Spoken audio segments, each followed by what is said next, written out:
Good evening everyone. I'm Tenarasi, daughter of Panir Selvam from Simpangampat.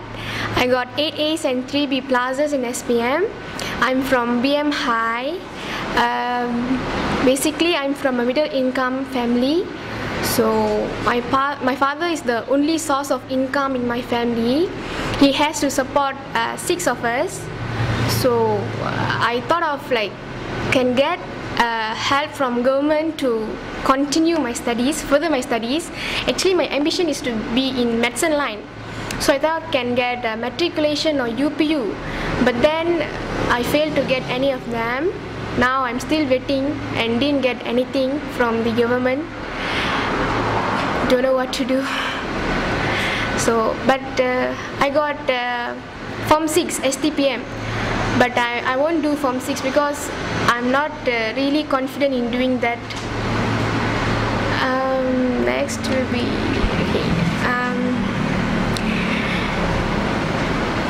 about the matriculation and UPU. I didn't get anything. I feel very damn sad and treated unfairly because all my classmates managed to get themselves into the programs like matriculation and UPU, although they get results lesser than me.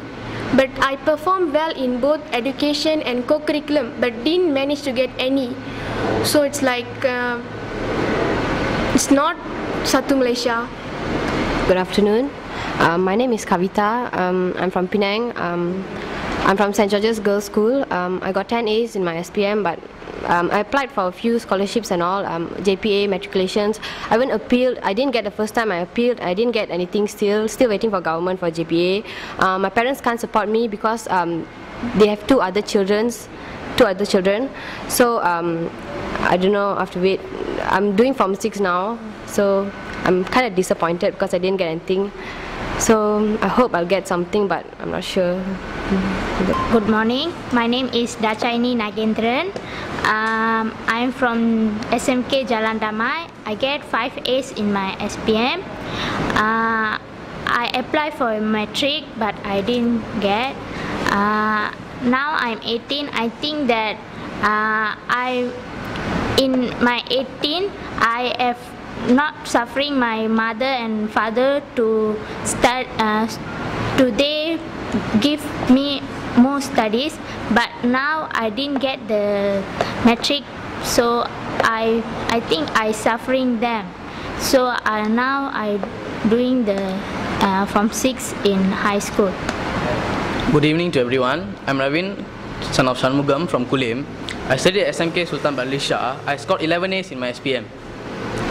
I really managed to balance between my academic and my co-curriculum so that I would actually get JPA or matrics or anything for me to further my study in medicine line. But then when I see my results and what I get from the government, it doesn't even match at all. I fulfilled all the requirements the government asked me for, and still I can't get anything. All my friends, even now, my friends who got lower results from me are already continuing their study. I'm wasting my 6 months waiting for the government and still I didn't get any offer. I waited for matrics, I appealed actually, and I still didn't get. And I appealed again and I didn't get. GPA, the same thing. I appealed and I'm still waiting. As for me, I came from a very middle class family. My father and my mother are working together, but then still I have another 2 more brothers behind me. I'm just say if my father is going to support me and do my medicine on his own money, I don't think so it will be enough to actually support my other 2 more brothers. It is very unfair to say actually that normal students who actually didn't study at all, they played and they got average results, and then they got matrix, they got the course they applied for, and I studied very hard depending on the government to actually support me, and I didn't get anything. I'm very disappointed actually. The Human Rights Party has called this press conference to bring to the attention of the authorities concerned and to the public at large the dissatisfaction of the Indian community in the way the young of the community are being systematically denied opportunities for JPA scholarships, for entrance into public universities, and to the preferred pre-university matriculation program.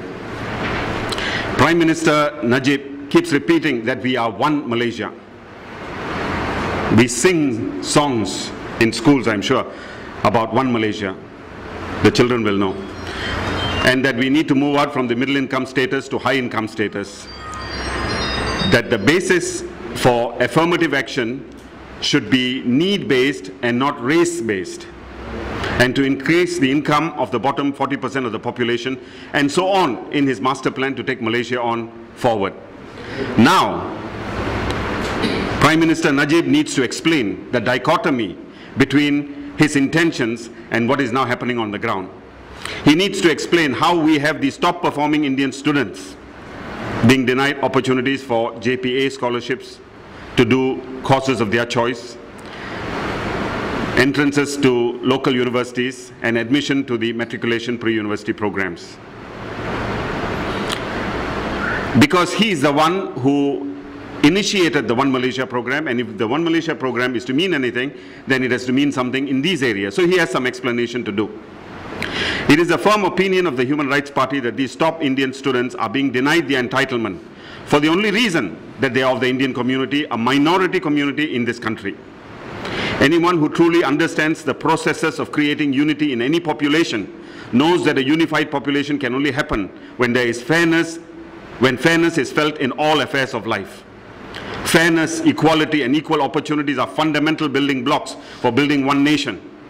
Besides, this is a fundamental right of citizens of any nation, the right to equality in all affairs of life. And that fairness must be felt in concrete terms, such as in this case, in the selection of truly meritorious students for targeted higher education. When top-performing students see their lesser-performing peers getting scholarships, gaining admissions to the public universities, and admissions to the preferred pre-university matriculation programs, all semblance of fairness goes out the window in one moment.